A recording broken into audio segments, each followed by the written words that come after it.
నమస్తే అండి. ఏంటి సుబ్బారావు గారు, ఇంకా ఈ ఎన్నాళ్ళు ఎన్ని రోజులు విచారణ పేరుతోనే కాలం గడిచిపోతుందా? సిట్ అధికారులు మరి ఏమన్నా యాక్షన్ తీసుకునే పరిస్థితులు ఏమైనా ఉన్నాయా? ఇప్పటి వరకు సిట్టు ప్రాథమిక సాక్ష్యాధారాలు లభించకుండా ఎవరిని అరెస్టు చేయకూడదు అనే ఒక ప్రధాన లక్ష్యంతో ప్రాథమిక ఆధారాలు లభించిన వారిని మాత్రమే అరెస్టుకు పూనుకుంటూ వస్తుంది.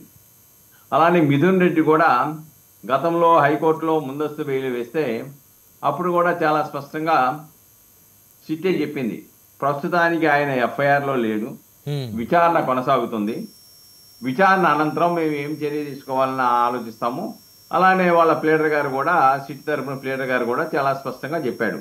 ఆయన చెప్పింది ఏంటంటే, విచారణలో కనుక ఎవరి మీదైనా కానీ ప్రాథమిక సమాచారం లభ్యమైతే అప్పుడు మేము చర్యలకు పూనుకుంటాం తప్ప అప్పటి వరకు మేము పూనుకోమని న్యాయస్థానం ముందు స్పష్టంగా చెప్పాడు. దాని ప్రకారం వరుసన విచారణ జరుగుతోంది.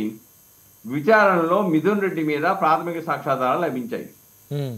మిథున్ రెడ్డి మొత్తం కీలక భూమిక పోషించాడు.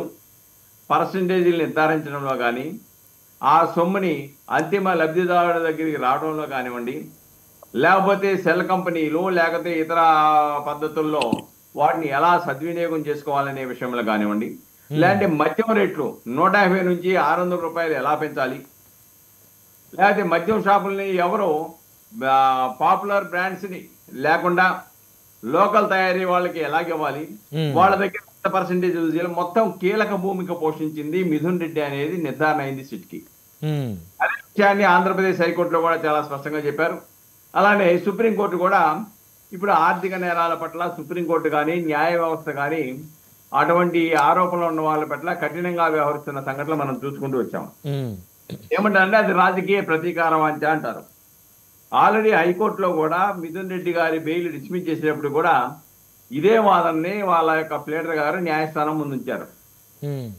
కానీ ఇది అతి పెద్ద కుంభకోణం కాబట్టి దీన్ని మేము ఆ విధంగా పరిగణించలేమని చెప్పేసరి ముందస్తు బెయిల్ పిటిషన్ డిస్మిస్ చేసిన సంగతిని ఇక్కడ మనం గుర్తుంచుకోవాలండి.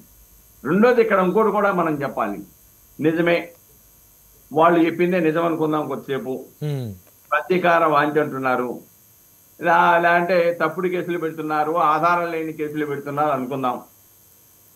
అసలు మీ చిత్తశుద్ధి నిరూపించుకోవడానికి మార్గాలు ఉన్నాయి కదా.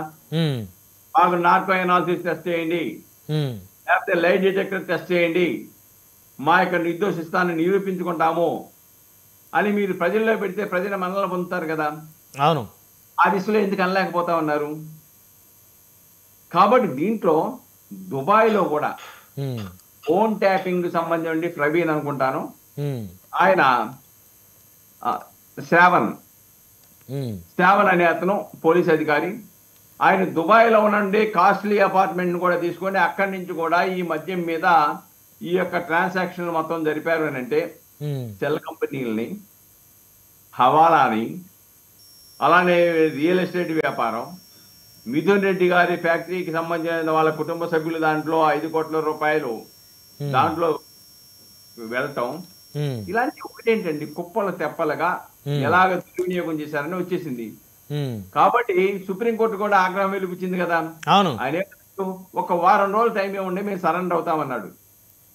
అయినా న్యాయస్థానం అంగీకరించలేదు కదా. సిట్ ప్రశ్నించింది, ఇంతకాలం మీరు ఎందుకు అరెస్ట్ చేయడానికి పూనుకోలేదని ప్రశ్నించింది. అంటే ప్రాథమిక సాక్ష్యాధారాలు ఉన్నాయి కాబట్టి మీరు చర్యలు తీసుకోరాని ప్రశ్నించింది కాబట్టి డెఫినెట్ గా ఇంకా మరో మార్గం లేదు మిథున్ రెడ్డి గారికి.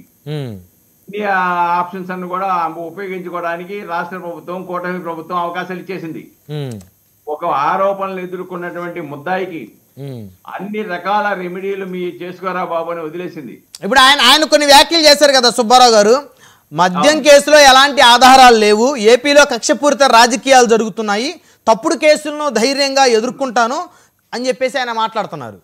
ఇక్కడ ఒకటండి, నిజంగా ఒక్కసారి సుబ్బారావు గారు ఆయన మాట్లాడింది ఒక్కసారి మనం విందాము. మిథున్ రెడ్డి గారు ఒకసారి మాట్లాడింది ఒకసారి బయట ప్లే చేయండి. కేసు పూర్తిగా రాజకీయ కక్షలతో పెట్టిన కేసు, ఇది నిలబడే కేసు కాదు. ఇప్పుడు ప్రస్తుతానికి అరెస్ట్ చేసి ఏదో అరెస్ట్ చేసి వాళ్ళు ఆనందం పొందొచ్చు, కానీ ఇది నిలబడే కేసు కాదు. ఇది పూర్తిగా ఒక తప్పుడు కేసు. సో దీని గురించి ధైర్యంగా ఎదుర్కొనేదానికి సిద్ధంగా కేసు. ఓకే, అంటే ఇక్కడ ప్రతి కేసు కూడా రాజకీయ కక్షపూరితంగా పెట్టారు, తప్పుడు కేసు అని చెప్పేసి వివిధ కేసుల్లో విచారణ ఎదుర్కొంటున్న, ఆరోపణ ఎదుర్కొంటున్న వాళ్ళు ఇలా మాట్లాడటం ఏదైతే ఉందో, మరి అది దాన్ని ఏ విధంగా చూడాలి మనం? ఇక్కడ ఒకటండి, మిథున్ రెడ్డి గారికే కాదు, ప్రతి వ్యక్తికి తన మీద తప్పుడు కేసు పెట్టారనే భావన వచ్చినప్పుడు న్యాయస్థానం ద్వారా ఆ కేసుని తీసివేయండి అని అంటాము, లేదంటే న్యాయ పోరాటం చేసుకోవటము, ఇది ప్రతి ముద్దాయికి ఉన్నటువంటి హక్కే. అవును, అలాగనే ఆయనకు కూడా హక్కు ఉంటది. నిజంగా ఇది తప్పనంటే దాని మీద న్యాయస్థానానికి వెళ్తాడు, కేసుని రద్దు చేయమంటాడు, లేదంటే కేసులో వాదించుకుంటాడు, తర్వాత విషయం. ఇక్కడ ప్రాథమిక సాక్ష్యాధారాలు లభించిన తర్వాత కూడా ఇదే వాదనని హైకోర్టులో తీసుకుంటే హైకోర్టు తిరస్కరించింది. ఇది ఆర్థిక ఉగ్రవాదం, ఆర్థిక నేరం, దీని పట్ల ఇది ప్రజల మీద సమాజ ప్రభావం చూపుతుంది, కాబట్టి ఇటువంటి వాటి పట్ల కఠినంగా ఉండాలని 2025లోనే తీర్పిచ్చిందండి ఆంధ్రప్రదేశ్ సుప్రీంకోర్టు. కాబట్టి ఇటువంటి కోట్లాది రూపాయల కుంభకోణంలో మిళితమైన మద్యం కేసులో ఎలాగిస్తారు బెయిల్? కానీ నిజమే అన్ని ఆ కేసే డూప్లికేట్ అనుకోండి వాళ్ళు చెప్పిన విధంగా. ధనంజయ రెడ్డి, కృష్ణమోహన్ రెడ్డి, అలానే మిథున్ రెడ్డి గారు సుప్రీంకోర్టు వరకు వెళ్ళినా బెయిల్ ఎందుకు ఇవ్వలేదు? అంటే ప్రాథమికమైనటువంటి సాక్ష్యాధారాలు ఉన్నాయని చెప్పేసి భావించింది కాబట్టి బెయిల్ సుప్రీంకోర్టు వరకు వెళ్ళినా తిరస్కరించారు. కాబట్టి దీంట్లో అలానే 60 కోట్ల రూపాయలు, మరి 32 కోట్ల రూపాయలు దాదాపుగా ఏసీబీ కోర్టు అటాచ్ చేయడానికి అనుమతిచ్చింది కదా. అంతకుముందు 30 కోట్ల రూపాయలు అటాచ్ చేశారు కదా. ఈ రోజున కేసిరెడ్డికి ఏదైతే కేసిరెడ్డి రాజశేఖర రెడ్డి ఎవరైతే ఉన్నారో ఆయన 150 కోట్ల రూపాయలు పెట్టి హైదరాబాద్ లో 90 ఎకరాలు కొన్నట్టుగా నిర్ధారించింది కదా సిట్టు. అలానే ఒక ప్లాట్ 15 కోట్ల రూపాయలు పెట్టి కొన్నట్టుగా నిర్ధారించింది కదా సిట్టు. ఇవన్నీ ఎక్కడ వచ్చినాయి? అంటే ఈ డబ్బులు పెట్టే కొన్నారంటారా? ఈ మధ్యలో వచ్చిన ఆదాయం బట్టే కొన్నారంటారా? సిట్టు నిర్ధారించింది. లేకపోతే కేసిరెడ్డి రాజశేఖర రెడ్డి చెప్పాలి కదా, నీకు అంత సొమ్ము ఎక్కడి నుంచి వచ్చింది, నువ్వు ఏ వ్యాపారాలు చేశావు, అవును చెప్పుకోవాలి. సుబ్బారావు గారు, ఇప్పుడు మిథున్ రెడ్డి గారిని ఇప్పుడు అరెస్ట్ చేసే అవకాశం ఏ మేరకు ఉందంటారు? డెఫినెట్ గా మిథున్ రెడ్డి గారిని విచారణ చేస్తున్నారు. ఆయన మాకు తెలియదు, గుర్తులేదు అంటాడు. ఆల్రెడీ రికార్డెడ్ ఎవిడెన్స్, అలానే ఈయన ఎవరెవరితో మాట్లాడారో వీడియో ఆడియో రికార్డులు సీజ్ చేశారు. అలానే సిస్టానికి సంబంధించిన అన్ని ఎవిడెన్స్లు సీజ్ చేశారు, డాక్యుమెంటరీ ఎవిడెన్స్ సీజ్ చేశారు. అలానే మిథున్ రెడ్డికి సంబంధించిన వాళ్ళ కుటుంబ సభ్యులకు సంబంధించిన సమస్యల్లో కూడా ఈ మద్యం సొమ్ము వెళ్ళిందని చెప్పేసి వాళ్ళ విచారణలో నిర్ధారించారు. అంతా నిర్ధారణ అయిపోయి అంత కీలక భూమిక పోషించింది ఈయనే. అంతిమ లబ్ధిదారుడికి సరఫరా చేసింది ఈయనే 90%. ఓకే, కాబట్టి చాలా స్పష్టంగా వాళ్ళ దగ్గర ఆధారాలు ఉన్నాయి. ఆధారాలని మిథున్ రెడ్డి గారిని అడుగుతూ ఉన్నారు. కానీ ఆయన పాపం తప్పించుకోవడానికి వాళ్ళకి సామెత ఉంది కదా, మర్చిపోయాను, గుర్తు లేదు, తెలియదు, ఈ 3 పదాలు ఓత పదాలు ఉన్నాయి, అవే వాడుతున్నట్టుగా అర్థమవుతుంది. రైట్, మొత్తానికి ఈరోజు అదుపులో తీసుకుంటారంటారు. డెఫినెట్ గా విచారణ చీకట పడినా కానీ విచారణ చేస్తారు. తర్వాత డెఫినెట్ గా ఆయన అరెస్ట్ చేయడం ఖాయం. ఆయన అరెస్ట్ అనంతరం, ఎందుకంటే ఛార్జ్ షీట్ వేశారంటున్నారు అందరూ, ఏదో భయపడేసినట్టు కాదు. ఎందుకంటే సోమవారానికి చట్టం నిర్దేశించిన 90 రోజుల గడువు ముగుస్తుంది. ముగిస్తే ఈ 11 మంది జైల్లో ఉన్న వాళ్ళు కూడా మ్యాండేటరీ ప్రావిజన్ తో బెయిల్ ఇవ్వాల్సిందే. నిర్దేశించిన సమయంలో ఛార్జ్ షీట్ వేయకపోతే బెయిల్ మంజూరు చేయాలి. ఆ బెయిల్ నట్టుకోవడానికి ఈ రోజు 90 రోజుల ముందే లోపే ఈ రోజున ఛార్జ్ షీట్ వేశారు. అది ప్రిలిమినరీ ఛార్జ్ షీట్. ఈ ఛార్జ్ షీట్ లో 41 మంది చెప్పి 40 మంది పేర్లు చెప్పారు. ఆ 41 వాళ్ళు ఎవరో తేలాల్సి ఉంది.